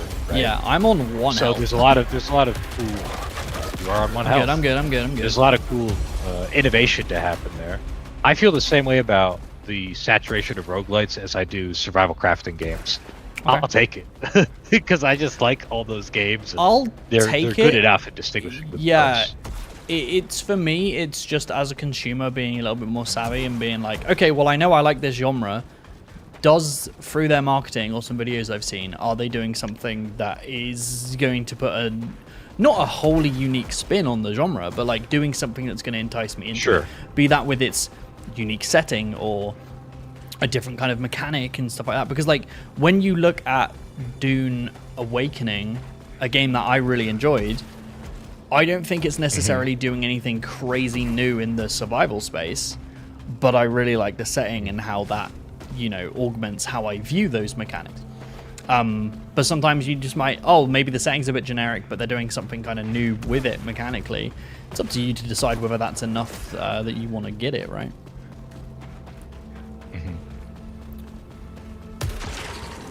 Yeah, I think it does depend. That's true. Speaking of which, Subnautica 2 just came out. Survival crafting. No thanks. In an era. Really? No thanks. I have thalassophobia. I do not want to go anywhere near that game. Oh, you shouldn't play that game at all. That's terrifying. I have that too, I think. But I like survival crafting games too much. So I'm gonna try to deal with it. I do really like survival crafting games now. Because Dune Awakening really pushed me towards that, where I'm like, okay, I really like it, and V Rising and stuff like that. So I'm like, okay, I like the genre now. So now I'm like, okay, what's going to be a new thing that's going to come out that's really going to tickle my fancy? Though the one that's come out recently into early access that I'm interested in is Wind Rose. I think it's Wind Rose. It's like a pirate one. That did really well. Yeah. Oh man, I feel like if I had some people to play that with, I'd be all over that shit. Is this a bot? Let's talk about that, because I might like to check that one out too. Yeah, because I nearly bought it, but I was like, at the moment, I was going to be playing it by myself, and I was like, do I want to play this multiplayer survival like PvE game by myself? And I'm like, no. I'm the same way. I usually like to do multiplayer. I mean, we have The Long Dark. We have plenty of good single-player games. Yeah. But I like doing the multiplayer. Like, I've had so many great runs with On raw hour count, probably 7 Days to Die is the big one, and that's just so fun multiplayer, building up your base, I never played delegating responsibilities. Ooh, that's a good one. That's a good one because that was one of the only survival crafting. In the early days of survival crafting, and even now to some extent, there's the end game problem that I see. Okay. Where it's really fun to build up your base. It's really fun to get the best equipment slowly and surely. But what happens at the end? 7 Days to Die didn't just have like, oh, final boss, the Ender Dragon, which took years to implement, by the way, for Minecraft. It had a different one, which is, well, what if every 7 days you get attacked by a massive horde of zombies, and your base better be up to stuff? Whatever the That's really cool. What did I Yeah. play? I played a little bit of Valheim with some friends, and like the hordes of goblins and stuff that would attack. It seems like that 7 Days to Die seems like that, but on crack. Right. And I like that because that was some of the yeah. most fun we had. In fact, yes. In fact, in Valheim, for me, I was like, huh, this is nothing compared to 7 days. Because, I don't know, it felt so sporadic and like you're basically waiting it out. In 7 days, like, you see the clock, you see the timer, you see the day. You know, and you're the planning for zombies it. can be really brutal. And they'll destroy your base, and that's like the point, right? Is you have to be ready for that. There's also some great like building mechanics. There's turrets that you can get. There's ways to get a lot of interesting placeables. The terrain is all formed, so you can create an innovative design to the base itself, a maze, and then there's new zombie types that kind of like turn everything on its head because they can attack you from a distance, or they can fly in. They have like a suicide bomber, suicide vests. Then they blow up when they come close to you. Like there's all kinds of different interesting things that they did with it. So that's like a really good example, I think, of a survival crafting game that solved the end game problem. But here, let me go back to the chat and see, because there were a couple other mentions.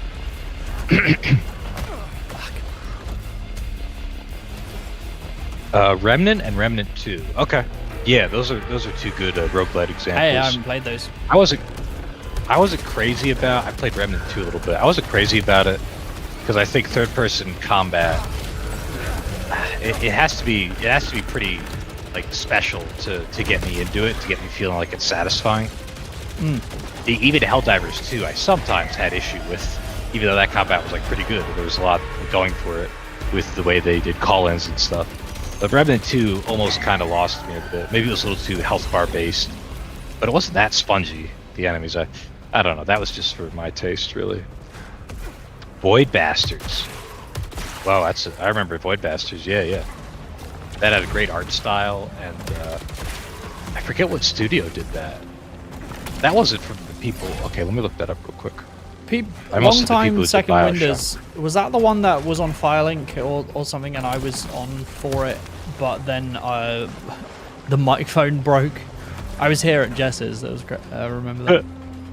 I think that we were doing like a talk about the game with the devs, and then my microphone broke and I had to leave. That sucks. Yeah. This was developed by Blue Manchu, and it was published by Humble Bundle, and it was 2020. No, 2019. So yeah, that's a good example. Is the one where it's like it's 2D and all the enemies are like billboarded? Oh no, to no. The player. Well, no, okay, so it's got that kind of. It's not cell shading. What do you call the art style in Void Bastards? It's a 3D FPS game, but it's comic book art, basically. Oh. And it's very teal. Super teal? Yeah, super teal. But yeah, Void Bastards is one.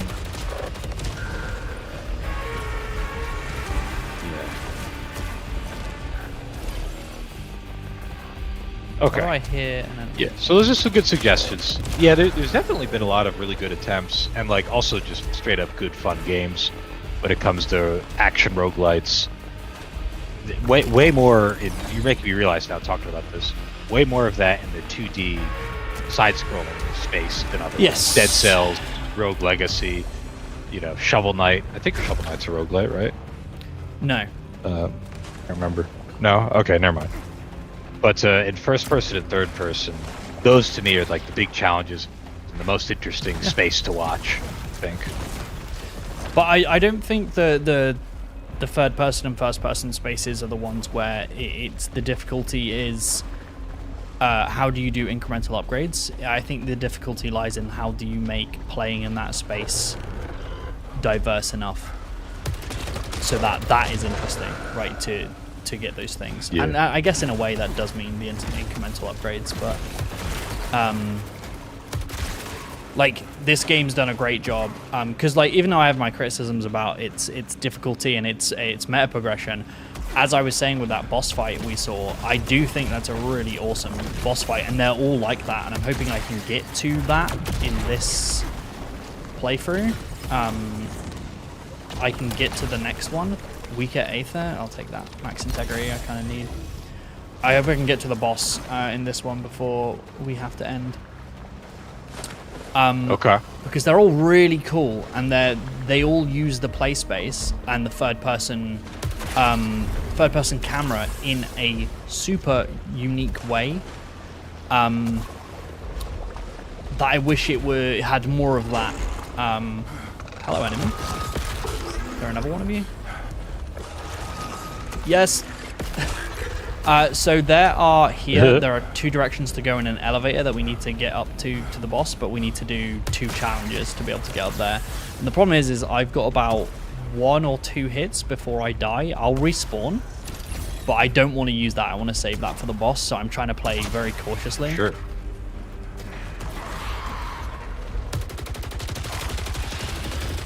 While you do that, to return to the Resident Evil Requiem. Yeah. So Resident Evil Requiem just added a roguelite mode. That I mean, it's only so much they could do, right? Because it's just a game mode, but it's definitely roguelite inspired. As I was saying, you spawn in, you start with low quality weapons, whatever, and you slowly get more and more stuff.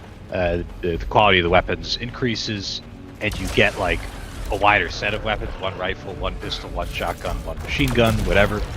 But I felt like it had this problem where there weren't enough different builds when it came to, because every time you get enough XP, basically you could trigger a pick 3 or pick 1 of 3 system where you goes, all right, so you got enough XP, now choose which one of these 3 perks that you want.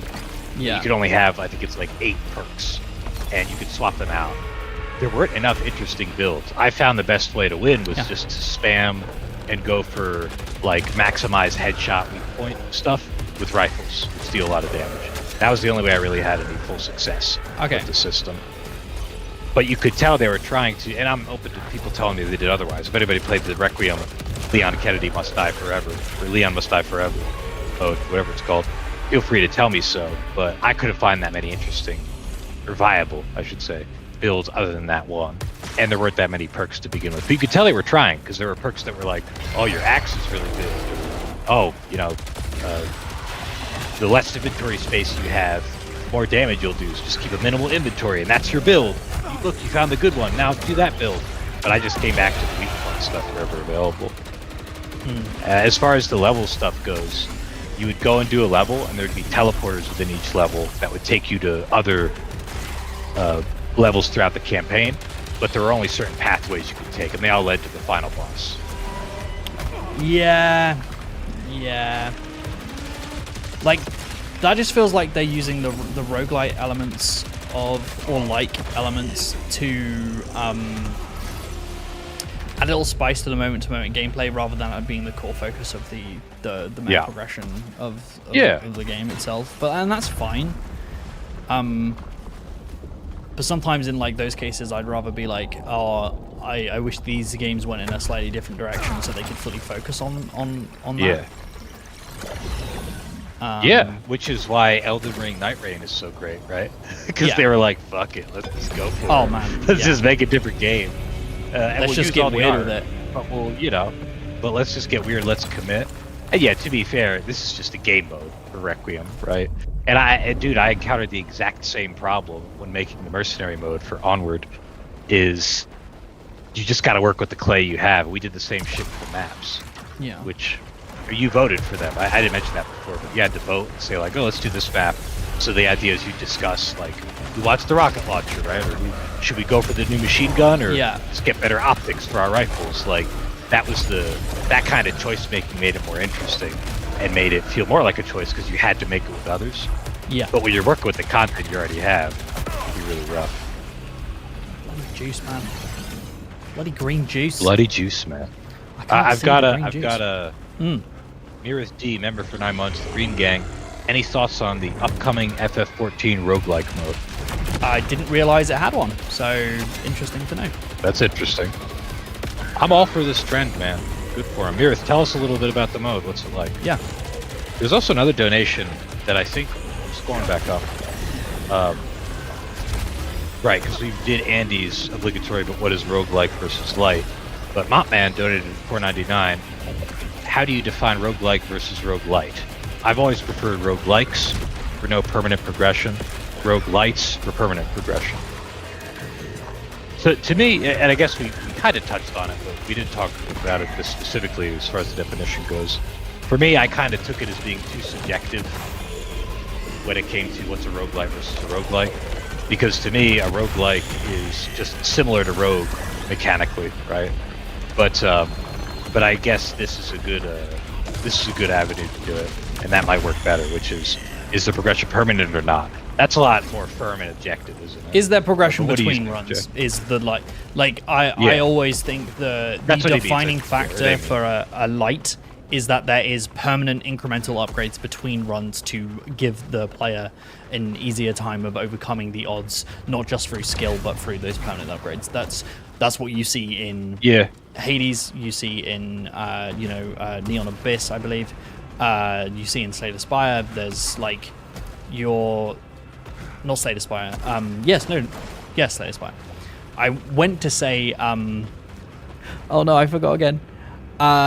Risk of Rain. I went to say Risk of Rain, but said Slay the Spire, but ended up being correct anyway. Whoosh. I pressed the wrong button. Yeah, that's what you see. So that's like the defining factor for me. If it doesn't have those, it's just a roguelike. And it's rare to see those nowadays because the general audience does like incremental upgrades because it allows them to tackle the challenges in a way that circumvents a lot of the skill. And do you know what? Fair. Like, I like that too. It's just, it is a difficult balance. Like,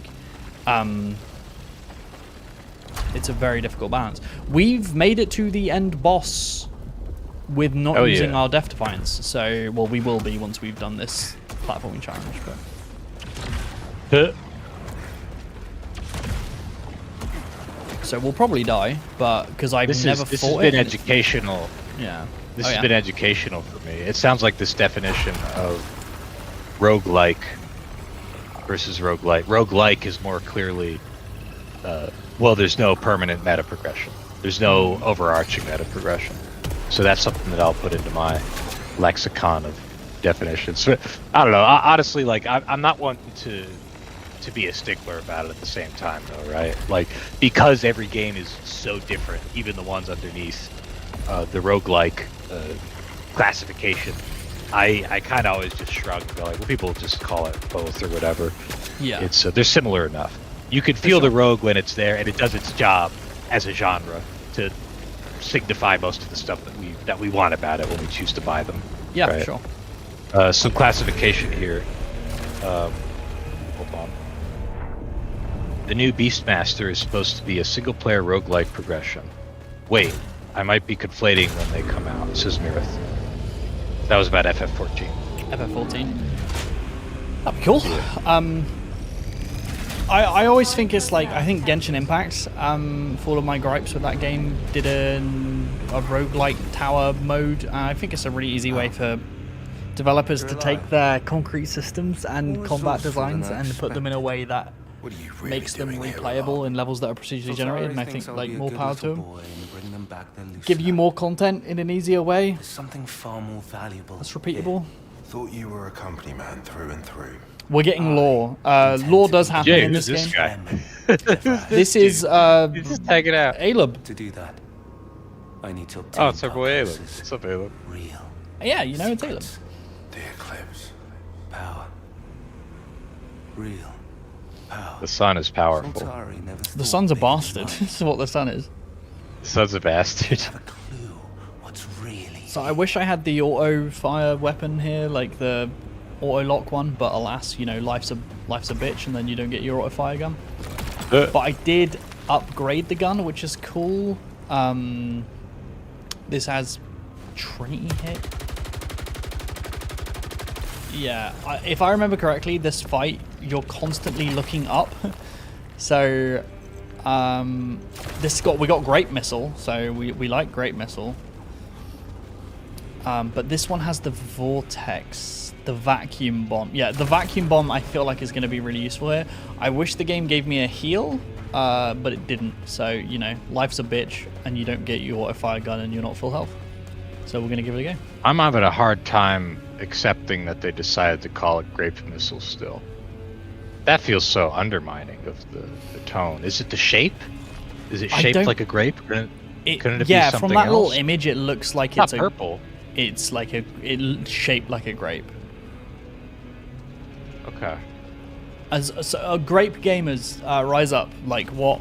Tell us what. Grape game. If you're like, I really like the auto aim gun, there might be Grape Missile gamers in the chat. Like, they might be like, that's the best one. You should. How are you not taking Grape Missile? You know. This guy's not even taking the Grape Missile. What a noob. Am I being too unfair to grapes and fruit? Like it's just grapes feel like a sillier fruit to me. I don't know why. Why? They make wine. I know, and wine is like classy and not silly. I mean, some of the culture around it. And also, like, when I think of a grape, I think of like an emperor laying on a lounging chair, being fed grapes, like, and wine and stuff. I think of it a very decadent fruit. Oh. Wait, hold on. Grape shot. I think of that too. But grape shot, says Keeper Dace. Yeah, grape shot. Okay. Why is it called grape shot? Because grape shot doesn't sound silly to me at all. Grape shot sounds quite serious, actually. Why is it called grape shot? So it's specifically a missile described as a grape. If we described it as a different fruit, like if something said pineapple missile, would you be like, damn, spiky? Durian missile? Okay. That actually sounds pretty cool. No, this is durian missile. Oh, PU. The enemy hate the smell. It's spiky, and then it stays in you and does like damage over time damage because it stinks. This is making more sense. Because in artillery, I forgot this. I should have known this. Grape shot is a type of ammunition that consists of a collection of small caliber round shots packed tightly in a canvas bag. So that's grape shot, right? A little bit of that. Small projectiles. So maybe that's what Grape Missile is. It's just a bunch of tiny projectiles. And that feels less silly. Yeah, I can dig that. Alright, well, we're not using the grape. If we die here, we do have 6,700 of the currency. I believe we lose... I've upgraded it a few times. We lose about half or just below half. So we're still going to have upgrades, so there's nothing lost, but we are going to go for this boss. I fought this one once. This is going to be my second time fighting it. I just know that it flies around and is a bastard. So... How can we help you? How can we support you in this fight? Just like give me your energy. Okay. Piercing. You have it. I'm not sure what's better here. Power generator. Yeah, okay, I'm gonna say. Give me your energy. Believe in me. And if I do fail, have some like some words ready that if I fail are gonna make me feel a little bit better about myself. And if I win, I want some words that are going to make me feel worse about myself. Because we got to manage the ego. Keep things balanced. I want to have my ego at the same level. I don't want to be inflated or deflated. So get ready. Let's go. Well, let's hit it.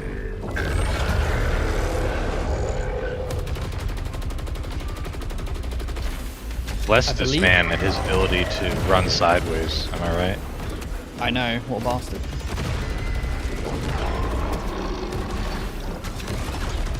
Nothing too crazy so far. It's beautiful. It's very pretty, right? Yeah, it's not here that I'm really worried about. It's that. That's the thing that killed me last time because I didn't know what I was looking at. I love really interesting use of the play space, right? Like. Oh, how so? like it's surrounding you with things. Like that's fascinating to me. I'm like, okay, but you can't look at them. Like, no, you got to stay laser focused on those lasers. I was just gonna say I love our chat because they're still discussing grape shot and the Norwegian origin of the word grenade, being linguistically related to pomegranate. oh, okay. And how hand grenades are similar to pineapples. Yeah, pineapple grenades, right? And I think the pineapple grenade was because they wanted, when it exploded, they wanted all those different pieces of shrapnel to shoot out in different directions. There were like divots around each one, so it would, I guess, split more evenly. I'm not sure exactly how that Okay, works. so that's a rhythm. So, Sanutha says, kind of want JM8 to win just to see chat roast him. You should want to see me win anyway. Was it the pineapple grenade World War I? I feel like it was World War II. I don't know about that for sure, though. I think it was an American World War II grenade. Feel free to correct me. That's the second time in the past 5 shows I've talked about World War II armaments. Remember when I talked about the grease gun and an example of like earned like warranted innovation as opposed to DLSS innovation? This meteor, not meteor. It like does when I fire this special weapon, it like does that thing where it what's that? Oh, don't worry, guys. I'm just walking to the right. There he goes. And he never trips on his cape or anything. Nice. So I think I saw a Star Jay, Citizen video of like someone trying to see a big ship that was coming through in Star Citizen in like the alpha or something, and it was a really rare ship that was flying past, and the person trips and knocks themselves out and misses the ship going past. And I'm like, okay, is this an emote that they're abusing to make a clip, or can you just randomly trip up? Because that feels very Star Citizen. They're very weird. Nice first try, second try. So we take those. That was way easier the second go. I realized that you could just slightly walk right. Do you guys see what I mean by difficulty? Yeah. Oh, well, wait, it's time to roast. Okay, I'll let you read out the roasts. Okay. You're not so dead. I know it. I'm looking now. He gave me the world. When the world He won time to roast. Many of the days, nobody's roasting you. There's no roasts. Guys, come on. How disappointing. Jay, why'd you bother fighting? Okay, wait. So you said that when it comes to the upgrade, like you wouldn't have lost anything if you lost. I know I would have. So like at the moment I have 7,900 sun bucks. If I died, I would lose. I think the default is half. You only come out with half if you die. But I have bought incremental upgrades, which means I retain more, I believe. I could be misremembering. Okay.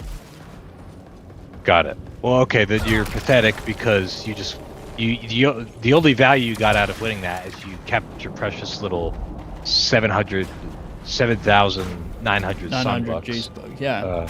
And I'm just going to use those to make the game easier. So yeah, like you could have just stopped that. Jay, you're pathetic. That would have been correct. I wanted to be specific. Oh, okay. So here you are. I appreciate that. The roast has become you're dumb for winning because you're making the game easier and feeding into your own loop of disappointment about the game's easiness. So how dare you? As opposed to a game, I guess, because I'm trying to give credit here. I guess as opposed to a game like Slay the Spire, where like it's truly just very, very hard. Like you're straight up not gonna beat Slay the Spire 2. I'm thinking about specifically, but it applies to 1 as well.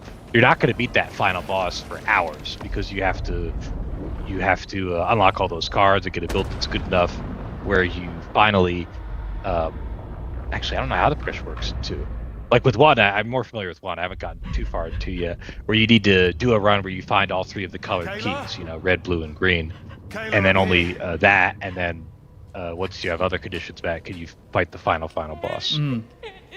But you don't have something like that here. It sounds like it just keeps getting easier. Oh, but you do progress in zones, don't you? Yeah, and those zones do get harder, but as I have explained, killed the boss, killed the first boss on the first time I ever encountered it. Second boss, it took me 2 tries. And you've seen how long it takes a try, right? That zone is really big and large because I went through 2 different paths on it to upgrade. Something's happening. And everyone's going mad because the son's a bastard. That's the story. He's trying to look for his partner, but the son's a bastard and may have done bastard things.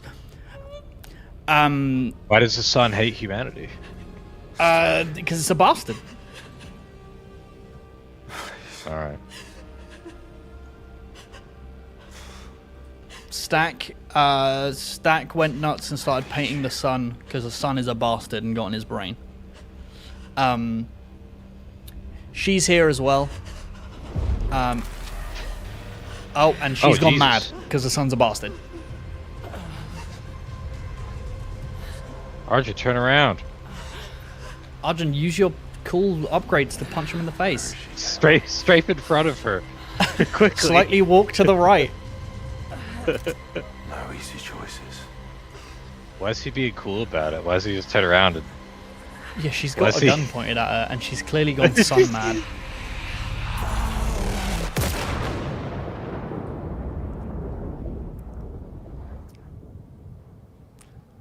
I've spoken to that. Well, I don't have NPC any like context twice, to any so of that, of course. you have about as much context as I do. Is this something people are critiquing the game for? Is like they don't like the story? Yeah, but not to the degree where it's like it's yeah, but like I'll know the story in this game that has a cool setting. I think like the whole son is a bastard thing is fun. But in my incremental upgrade roguelite, repeatedly going to the procedural generated missions, the story is a bit shallow. It's just like, well, that's kind of a given. And I'm not to say, just because it's expected doesn't mean you shouldn't critique that it's there. I completely agree. But also, like, I'm not here for the story. No, of course. I feel like I might go one further and say roguelite games should probably make sure to have opt-in style minimalist stories. And this does. Whereas, this does. It's really good for that.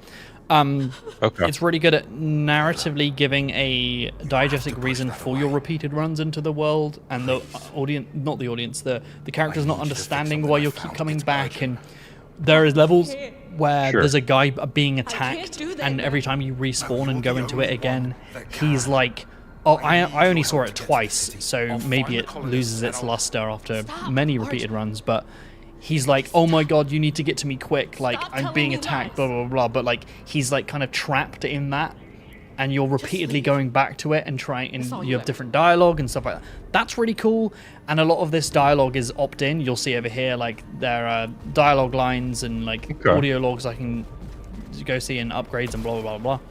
So it's, like, it's all opt-in, apart from when you complete a mission. Oh, is the sun being a bastard up here? Oh, text. Not in my video game.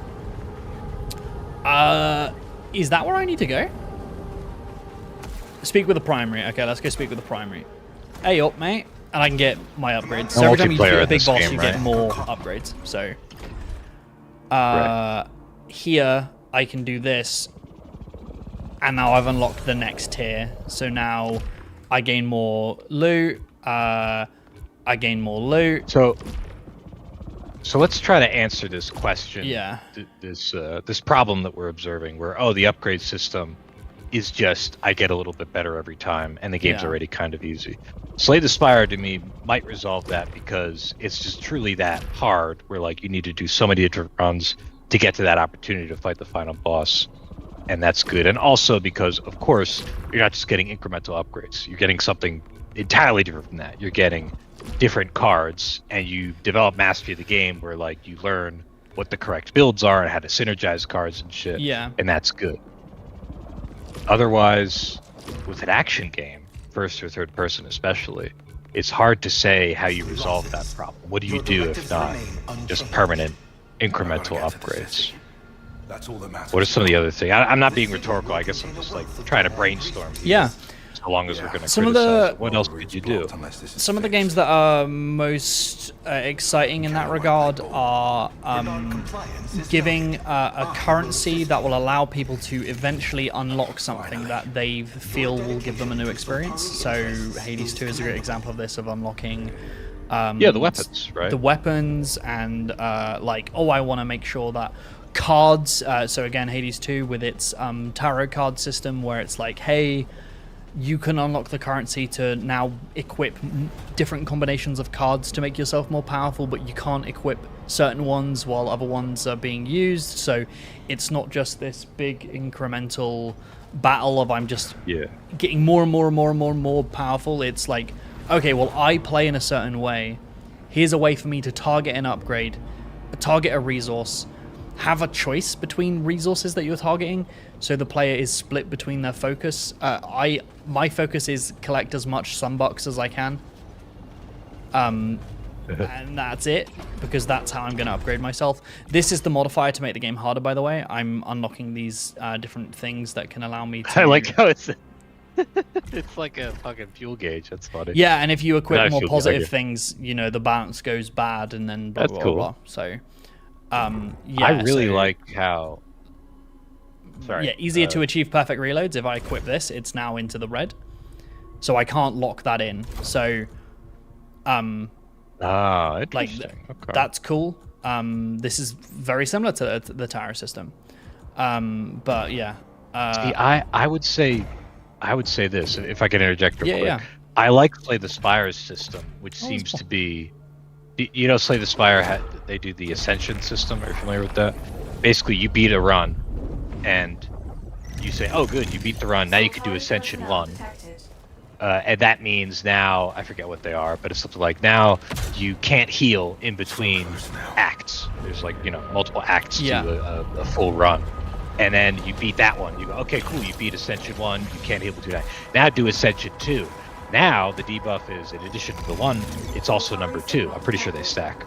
And number 2 might be there's more elites on the map now. So have fun with that. And it just gets harder and harder and harder. That feels to me like a great challenge to it, but it seems like they're not doing that here. They're letting you just choose the modifiers yourself. As and far as there's I'm positives and aware, negatives. yeah, I'm only like 7 Sure. hours in now.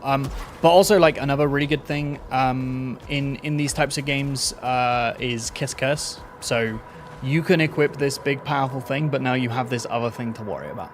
So you now do twice as much damage to X type of enemies, but you can't use Death Defiances, or Right. you know, Okay. oh, Yeah, the I've trade-offs, removed a yeah. powerful thing and gained a different powerful thing, but that's player authored. Like, they're choosing to do it. Yeah. And always giving that choice for the player is an easy way to be like, okay, here's that challenge. You know?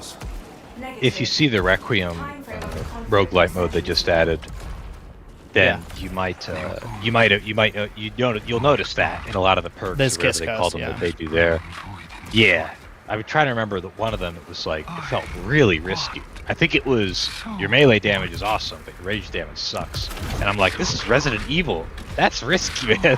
But like, the melee do you benefits want to better take that be risk? high. Is that suitable for your playstyle? Is that like, okie dokie? So I've never seen this, so I don't know what's happening right now. You better stay out of my way. Okay, while you explore this, I just want to check the chat. If anybody has any other questions or comments, by the way, feel free to share. Now that we're in a new zone, I can try to focus a little more on the chat. Yeah. So please feel free, donations or otherwise. Happy to take your questions or comments. She's here. Grant access to sealed chamber. Yeah, Mopman agrees. No incremental upgrades to Slay the Spire. I really like the Ascension system, and like, again, it's a card game, so naturally, you know, you could avoid the incrementalness as opposed to, as we've been saying, the action stuff.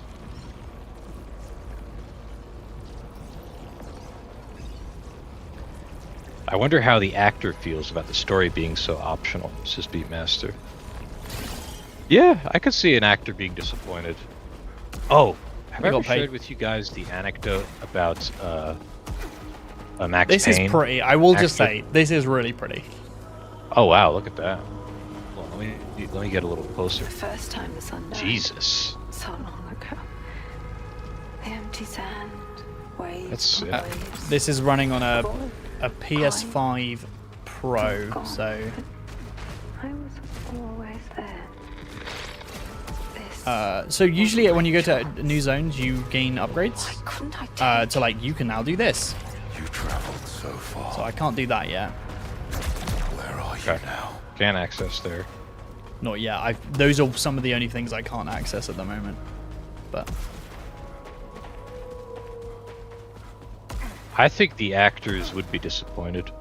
I think that they would kind of get it because they understand that it's like in any acting. Like sometimes you get a role that's a little smaller, yeah. so I feel like their expectations might be a little more managed because they liken it to being, oh yeah, so it's optional, character name or whatever. It's an interactive experience, and it's just like if I were, I don't know, a character with only 2 lines and a minor role in a movie. That's kind of my guess. They kind of manage their own expectations. A lot of shots of Saros look like it could be an HD desktop background. Yeah, Yeah. I could see that. I don't think that changes how pretty it is. Cool aesthetic. Like, it's a cool aesthetic, but also like it doesn't really have a lot of narrative depth, but it looks pretty. And maybe that's being shallow, Yeah, but like it's pretty. I don't.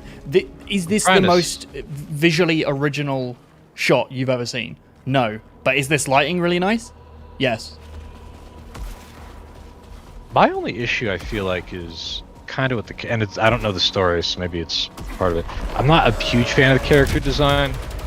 It seems like they're trying to go for sci-fi with some fantasy elements, or at least it's ornamental sci-fi. Like I just don't know why you have a cape and everybody else doesn't.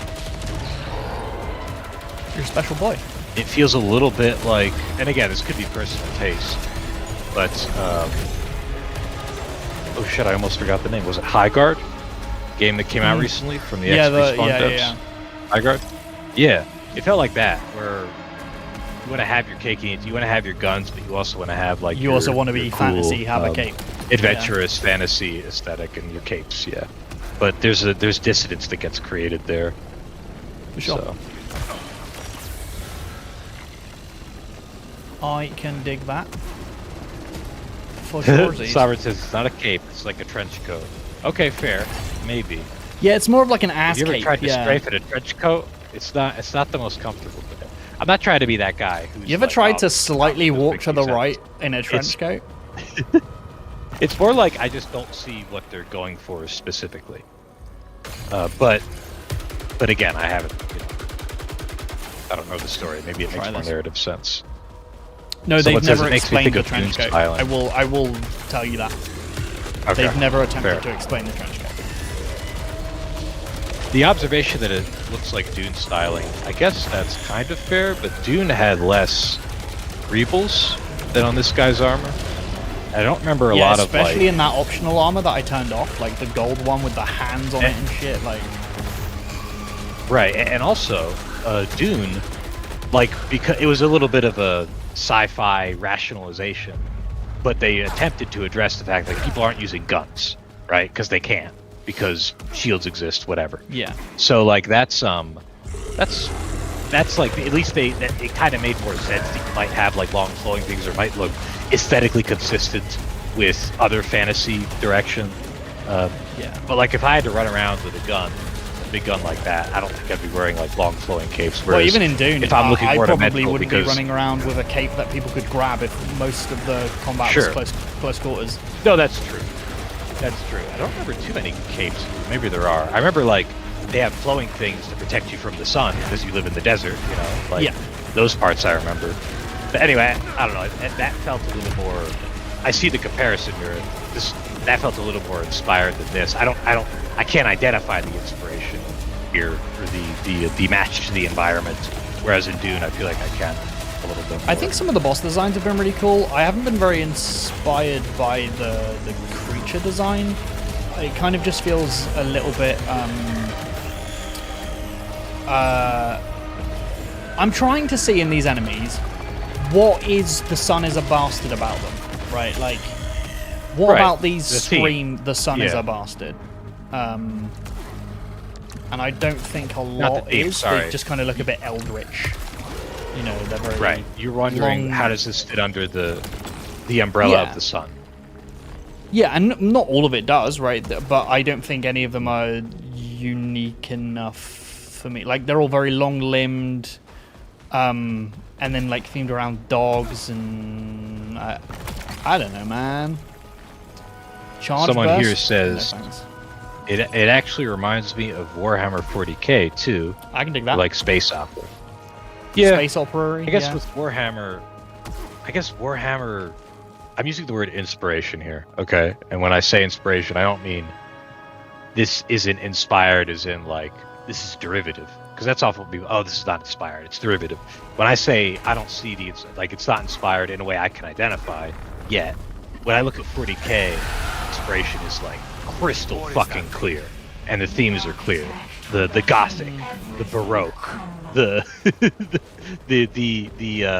the excess, you know, the space this marine stuff. powered armor, the Tyrannid are like clearly inspired by aliens, right? And they have like visual like color consistency, the purple, rays. The space marines have that kind of like not Roman, I guess, but like Ooh, new thing. feudal coloring to them. Oh, it's doing the Jedi But Survivor these characters, I don't see a lot of that. thing. No, I agree with that. Oh, I see. Okay. I agree with that. Yeah.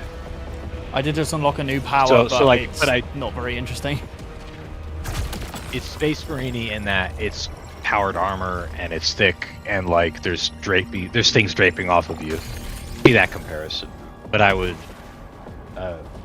identify space marine as feeling more inspired and more, you know, thematically consistent than what I'm seeing here. But again, saying that, not knowing the narrative. Yeah. Yeah, 40k also is doing inspiration. Absolutely, yeah. Yeah, most I things mean, do. a lot of people I was say 40k was just Dune in a lot of ways. And Game of Thrones was just Dune in a lot of ways. I was waiting outside of the cinema. I went to see a movie the other day, and I was waiting to go inside, and somebody looked at the Dune 3 poster, and somebody went, "What is that?" And the guy went, "Oh, it's like they copied Star Wars, but it's really serious." And I'm like, "Motherfucker, That's hilarious. comparing Dune to serious That's Star Wars." so funny. Oh my god, that's funny. Huh? What's Dune? It's like Star. Can you hear Jess, me? don't you dare. What's happening? Jess was like, "Are they wrong?" I was like, "Don't you fucking dare." Okay, let's entertain the thought. I was there It's when like it Star. exploded. It's science hold The war fiction, of science gods. fantasy. You don't want to explore it? Such a beautiful What? No, I get it. It's sci-fi You know what- and it's more serious, but like to say that Frank Herbert's Dune, which inspired like so much of modern sci-fi, is like just serious Star Wars is like painful to me. I wish you were here. You're right, because it feels so simplifying and like you're not giving credit where it's due. Wait, what was But Dune and the written? thing is Hold they on. just don't understand what Dune is and where it came from, right? They just know it for the movies, which is completely fine. And if you just watch the movies, yeah, Right. it is a space opera that's just more serious Star Wars. I get that, but the nerd in me went like, oh, like No, of course, because it doesn't acknowledge the thing that matters in creativity and art, which is where things come from. But the stuff that's interesting to us as critics, as developers, and as Yeah. gamers, right? Like it's that's important to us. But I see Jess's point. Like, if you really wanted to boil it down to something that could loosely communicate what yeah. what But it then will again, feel like Jess is someone to who watch just that actively movie. hates space, just like as a concept. Really? Yeah, just hates. Why does she hate thinks- space? She just doesn't like. She thinks it's boring Space is boring. for her. What's- Yeah. Jess, come Can tell we- us why you think Can space she is come boring. over here real quick? Can we talk to Jess for a moment? She says it's not always boring, but in a lot of games, it's visually very samey, and the concepts are also very. You're speaking. You sound like a medium possessed by a ghost. like you're communicating her words. Jess is also listening, so she's watching the stream, so she can hear me repeat what she's saying back to her twice. No, I get what you're saying. I get what you're saying. Like, I think you a can lot apply of that to sci-fi any stuff. genre. Could you Yeah, hear no, me? you can. I think fantasy is that, but Jess, you like fantasy more than you. All those overarching genres or aesthetics are like can be played out in the same fantasy, 100%. sci-fi, military. Oh my God, military games, right? Military, like yeah. like, there's every kind of genre, niche or otherwise, can have a lot of like uninspired stuff, right? Like we're talking about. So I don't think it's fair to be like, well, I don't like sci-fi because it's too often too samey. If anything, I feel like that might happen more often with fantasy media. If you were to like pick one out of a hat of a game release, I think that happens with all, in my opinion. I think it happens with fantasy. I think like when people just lean back on like Dune, Star Wars, and like Tolkien and stuff like that, it's like there are fantasy and sci-fi things that are doing way more interesting stuff, but it's just easy to be like, hey, these are the tropes that people are going to easily understand. Yeah. You know, considering it's free, and you've got undisclosed desert things to do, why don't you tell people what you're going to be up to and stuff like that? Sure. Well, here. Why don't we wrap up? Any other final comments, questions people want to ask? We read the donations throughout instead of like stacking them up. Yeah. But if there's anything else that we might have missed, there's just two of us today, so I wanted to make sure I was trying to be mindful of the chat. Yeah, 100%. Anything final before we go? I'm happy. I feel like we've covered my thoughts on the game. Like, I don't necessarily think this is a bad game. I just think how they've balanced it is very interesting. But in a way that's not directly targeting me as a gamer, and that's absolutely fine. Right, that's absolutely. I don't have an issue with the techniques they've used. It's more of just like, yeah, as a player, you know, how this is put together is not or balanced. Sorry, is not necessarily for me, but has some really cool moments with its boss fight designs, and I like this that the sun is in fact a bastard, because as a pale vampire man, for me the sun is a bastard. This made you feel. Yeah, I felt seen. I felt seen. In the sunlight. But yeah, it's I'm gonna dive more into it. I think play some more and try and see if I can find a balancing place, you know, a difficulty level that is satisfying to me. But that might take some trial and error. What are your kind of thoughts from seeing this for the last couple hours? It really made me. It was a good musing. It was a good discussion on how to solve the problems with action roguelite games in first and third person specifically. As I mentioned earlier, I designed a roguelite mode, did most of the design for it. Yeah. For mercenary mode in Onward, and there were a lot of challenges there, and it was tough. And I saw some of the challenges here, and it made me think about like what are the right things to do, and what are the problems specifically, even before you decide what the right things to do are. And also just finding good examples of ones, you know, from the chat, from our discussion, Risk of Rain 2, Nightmare Reaper, Hades, that kind of resolve these issues. But not always in first and third person, which I think is the biggest challenge area. And I find that interesting. As far as the game itself, yeah, it feels like it's the core loop of Bullet Hell and Roguelite, great match there. But you have this problem of players not building their own builds. You have this problem of the incremental slow meta progression, and I would argue that that robs it of some depth. And I might even argue this: I don't know if that necessarily makes it better for casual players, because that's the argument I feel like I keep hearing.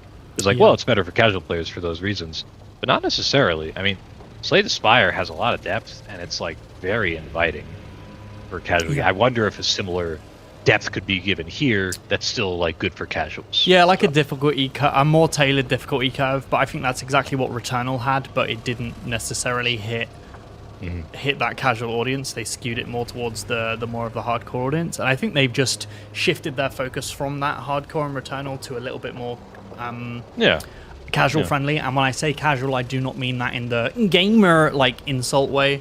I mean that as in Yeah. like just a demographic of Yeah, people yeah, who yeah. are playing games more casually, rather than people who play them for a job like me. Andy says, yeah, 27 months in you Green go Gang. ahead. You do it. It's been fun. Have a nice weekend, JM8 and Mikee. Hells yeah, bud. Thank you all for joining us. Thanks, we really Andy. appreciate. Hopefully, next episode of Dev Heads will be back to our regularly scheduled showcase of different game dev topics and discussions with Tina. Like I said before, as Tina is in which we will let her explain her new exciting thing. We're just finding where things are going to land, and we appreciate your patience while we figure those things out. But rest assured, we will not be, messing with it too much. So we really hope you guys enjoyed this episode. I guess like the only thing I can shout out is I am really close to hitting 1,000 followers on my Twitch. So if you guys want to help me push over that. Tomorrow I'm going to be finishing off Metal Gear Solid, so if you guys want to watch that tomorrow or help me push over 1,000 to do a celebration stream, you can go there. If not, we will see you in the next Second Wind scheduled tings, and that is us from me and Mikey. Bye bye. Bye bye.